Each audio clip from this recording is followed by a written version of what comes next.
जय हिंद। देखिए, भारत के सामने एक बहुत बड़ा धर्म संकट आ गया है।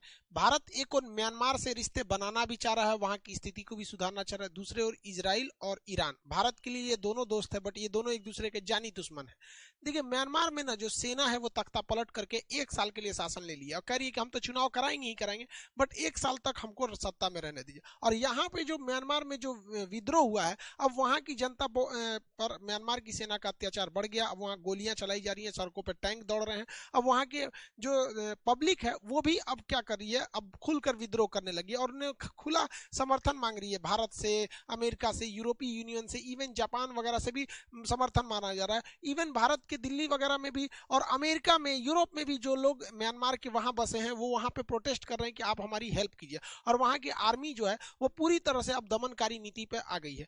इसी बीच म्यांमार की आर्मी ने वहां की पुलिस से कहा कि तुम जनता पर जो विद्रोह कर रहे हैं गोली चला दो, तो इन लोगों ने गोली नहीं चलाया, तो इन्हें सस्पेंड करके अब कार्रवाई की धमकी दी गई। तो ये लोग भारत के, चूंकि म्यांमार भारत का पड़ोसी है, तो ये लोग म्यांमार से इस रास्ते भारत में एंट्री कर गए। ये भारत में एंट्री किए हैं। भारत ने कभी ऑफिशियली अभी इसे एक्सेप्ट नहीं किया है कि ये लोग म्यांमार के जो पुलिस ऑफिसर हैं ये भारत में एंट्री किए हैं, लेकिन म्यांमार की आर्मी ने ऑफिशियली भारत से कह दिया कि आप इन आर्मी ऑफिसर्स को वापस कीजिए। और अगर भारत इन आर्मी ऑफिसर्स को वापस कर देता है तो भारत की क्रेडिबिलिटी बहुत खराब हो जाती है। क्योंकि देखिए, अभी हम लोग बहुत बड़े संकट में फंसे हैं। हम लोग को यूएन की सिक्योरिटी काउंसिल में परमानेंट मेंबर सीट चाहिए। इसके लिए हमें कहीं ना कहीं ये दिखाना पड़ेगा कि दुनिया में कहीं भी नियम कानून टूटता है तो भारत जो है अपना फायदा नुकसान देखे के बनाए वो वहां पर निष्पक्षता के साथ खड़ा होता है। और अगर हम निष्पक्षता के साथ खड़े हैं तो इसके साथ सीधा मतलब है कि भैया हम आपको नहीं लौटाएंगे, क्योंकि आप अगर हम लौटा दिए तो आप इन वहां की जो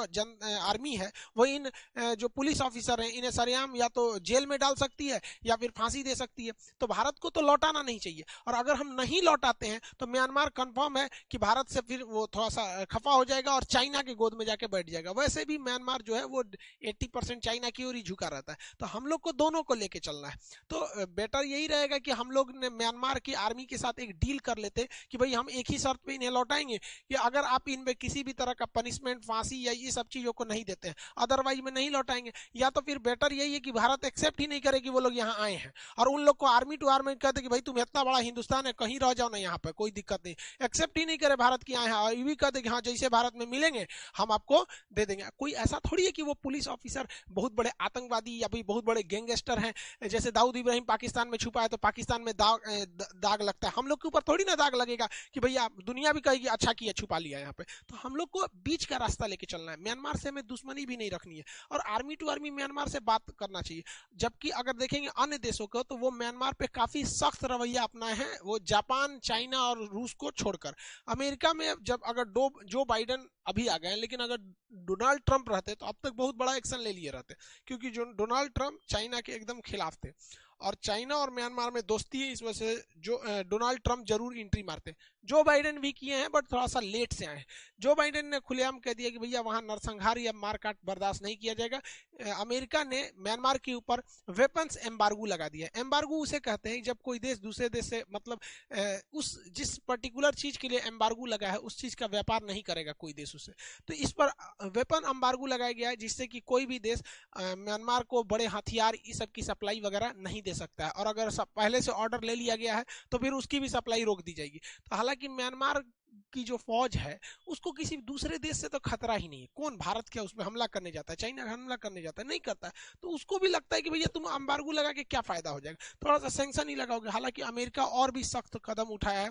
जो आर्मी जो थी वहां की म्यांमार की, तो म्यांमार की आर्मी के जितने भी अकाउंट्स अमेरिका बैंक में थे, अब चूंकि इंटरनेशनल ट्रांजेक्शन सारे के सारे डॉलर में होते हैं इसलिए अमेरिका ने उन सारे के सारे बिलियंस ऑफ डॉलर जो थे वो म्यांमार की आर्मी के जो है वो सीज कर दिया कि भैया जब आपके यहाँ सब कुछ मामला नॉर्मल होगा तभी हम ये पैसा को निकालेंगे, देंगे आपको परमिशन निकालने के लिए। अमेरिका यहाँ एक और चाल चलेगा, वो म्यांमार को चारों ओर से घेरने के लिए यूएन की सिक्योरिटी काउंसिल में जाएगा और यूएन की सिक्योरिटी काउंसिल में वो म्यांमार पर सैंक्शन, प्रतिबंध लगाने को कहेगा ताकि ज्यादा से ज्यादा प्रतिबंध को लगाया जा सके। लेकिन यहाँ पे भी वो सक्सेस नहीं हो पाएगा जाएगा, क्योंकि यूएन की सिक्योरिटी काउंसिल में दो दो ऐसे देश हैं जिनके पास ऑलरेडी वीटो पावर है। वीटो पावर जिनके पास है, जैसे 5 देशों के पास तो वीटो पावर है, जिसमें से 2 देश हैं जो म्यांमार के फेवर में चले जाएंगे, रूस और चाइना।